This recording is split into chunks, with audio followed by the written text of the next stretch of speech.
मुझे ये बताइए आप ओवैसी साहब, आपके तो सारे दुश्मन हैं, आप टीम ए टीम बी आज टक्कर के लिए हैं, लेकिन कहा जाता है आप दोनों टीम ए टीम बी हैं, इधर भगवा है उधर भाईजान है, दोनों की पीछे से मिली हुई है। ये कह के सेक्युलरिज्म वाले कहते हैं कि आप ही ने सेक्युलरिज्म को सबसे बड़ा नुकसान इस देश में पहुंचाया है, क्योंकि आप और आपकी पॉलिटिक्स इनको फायदा पहुंचाती है। तभी तो देखिए ना 48 पर पहुंच गए।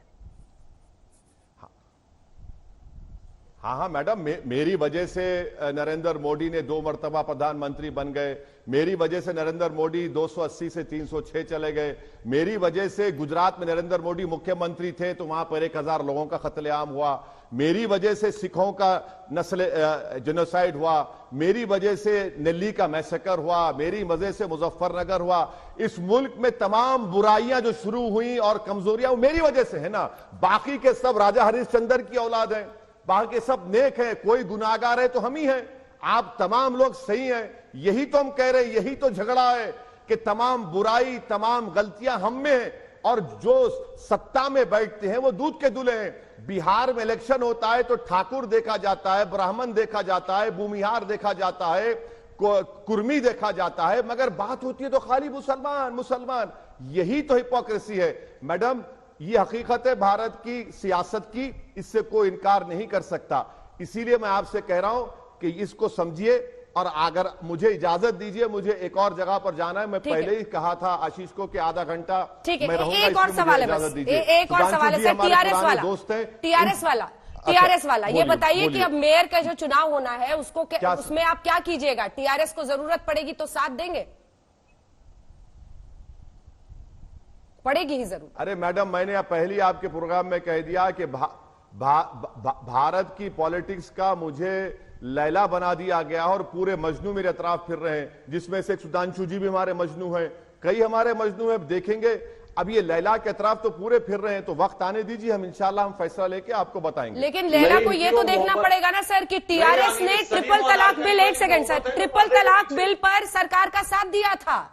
उस ट्रिपल तलाक बिल के आप इतने खिलाफ हैं तो खुलकर टीआरएस की तरफ जाना तो मुश्किल है। 2 धारी तलवार पर बैठे हैं सर आप। इसी टीआरएस ने पूरे भारत में असेंबली में एनपीआर एनआरसी के खिलाफ रेजोल्यूशन पास करके कहा कि तेलंगाना में एनपीआर एनआरसी नहीं होगा। ट्रिपल तलाक इसी टीआरएस ने हमारी रिप्रेजेंटेशन सुनिए हमारे रिप्रेजेंटेशन के ऊपर माइनॉरिटी, सुनिए मैडम, माइनॉरिटी ओबीसी स्कूल खोले गए जिसमें ओबीसी बच्चों के 1 लाख बच्चे पढ़ रहे हैं और 60,000 पढ़ रहे हैं। तो यकीनन टीआरएस से हमारे मुख्तलिफ उनकी पॉलिसी अलग है, हमारी पॉलिसी अलग है। जहां रहा सवाल मेयर का और डिप्टी मेयर का, अभी वो नोटिफिकेशन आने दीजिए, हमारी पार्टी में चर्चा होगी, बातचीत होगी और जो फैसला लिया जाएगा, मैं आपसे वादा कर रहा हूं कि अगर अंजना ओम कश्यप ने हमको 6 बजे बुलाया दोबारा तो मैं आकर अपना फैसला पहले आपको बताऊंगा इंशाअल्लाह ताला। ट्रिपल तलाक बिल का समर्थन किया था सर उनने, उस पर एक लाइन तो बोल दीजिए, कैसे क्या कीजिएगा? 2 धारी तलवार है, इधर बीजेपी वाले उधर टीआरएस ने ट्रिपल तलाक बिल पर, आपको जज करेंगे आपके वोटर्स। मैडम, अब हम पे किसी तलवार का जोर नहीं चलने वाला है। हम बहुत जख्म खा लिए, 2 धारी तलवार से खा गए, 3 धारी तलवार से खा गए, बहुत से लोगों से खा गए।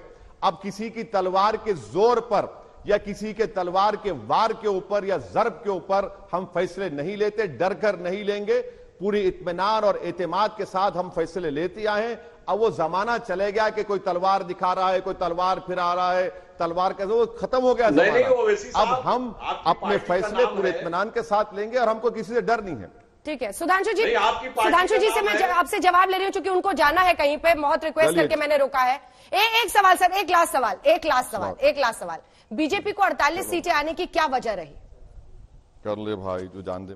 चलिए, मुझे लगता है कि उनको कहीं जाना था सुधांशु जी, बहुत रिक्वेस्ट करके मैंने कहा था। चलिए सुधांशु जी, देखिए अब सवाल यही है कि आप उनकी बातों का जवाब दें, हमारे दर्शक जो है वो तो कम से कम जरूर सुनेंगे।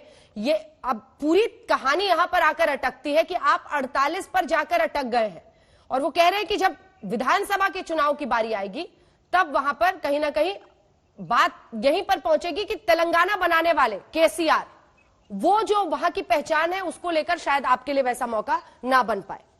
वहां पर आपके प्रतिद्वंदी वैसे नहीं होंगे, वहां पर केसीआर से सामना होगा। फिर कहां का पोलराइजेशन? तेलंगाना बनाने वाला कौन, तो मैं याद दिलाना चाहता हूं, पहले राष्ट्रीय दल हम थे जिन्होंने 2009 में महबूब नगर की रैली में, उस समय आडवाणी जी प्रधानमंत्री पद के उम्मीदवार थे, राजनाथ जी राष्ट्रीय अध्यक्ष थे, हमने ऐलानिया कहा था तेलंगाना हमारा संकल्प है, हम सत्ता में आएंगे तो तेलंगाना बनाएंगे। और यह हमारा दबाव था कि ये 2013-14 के आखिरी दिनों में इन्होंने तेलंगाना बनाया था कांग्रेस ने, और संसद के अंदर क्या सीन क्रिएट हुआ था सबको पता है। तो तेलंगाना बनाने में भारतीय जनता पार्टी की भूमिका बहुत स्पष्ट है। और एक और बात मैं कह दूं, देखिए ये लोकल इलेक्शन था, क्या होता है कि नेशनल इलेक्शन में पार्टी का महत्व अधिक होता है, स्टेट इलेक्शन में पार्टी का होता है थोड़ा सा व्यक्तिगत, क्योंकि आप देखिए बहुत से आपको एमएलए मिलेंगे जो निर्दल जीतते हैं, लोकसभा निर्दल जीतना बहुत मुश्किल होता है, और कारपोरेटर में बहुत जीत जाते हैं क्योंकि लोकल प्रभाव का बड़ा महत्व होता है। अगर 1000-2000 लोग नहीं, सुधांशु जी आप लोकल प्रभाव की वजह से जीते, क्या वजह क्या रही? नहीं, मैं जो कहना चाह रहा हूं, वजह नहीं रही। नहीं, मैं जो कहना चाह रहा हूं, विकास का ऐसा फॉर्मूला दे दिया कि आपको लगता है विकास, क्या आपको जीतने का फैक्टर, उसका कारण क्या लगता है वहां पर? नहीं, मैं जो कहना चाह रहा हूं, देखिए ये जहां पर इन्होंने बताया पॉकेट्स में नीचे, इन पार्टियों का तो होल्ड बहुत था, इनके हर कॉन्स्टिट्यूएंसी में अपने 2-2, 4-4, 5-5 हजार कमिटेड लोग थे। यदि हम उस व्यवस्था में इतना जीत के आए, यदि यह सीधा नगर निगम का चुनाव होता मेयर का जैसा अन्य राज्यों में होते हैं, तो भारतीय जनता पार्टी बहुत शानदार बहुमत से जीतती, यह मैं कहना चाह रहा हूं। यानी जब लोकलाइज लेवल के ऊपर हम इतना प्रदर्शन बेहतर करके ले आए, तो जब वो जनरलाइज लेवल का इलेक्शन होगा तो हमारी क्या स्थिति होगी आप इसको समझ सकती है।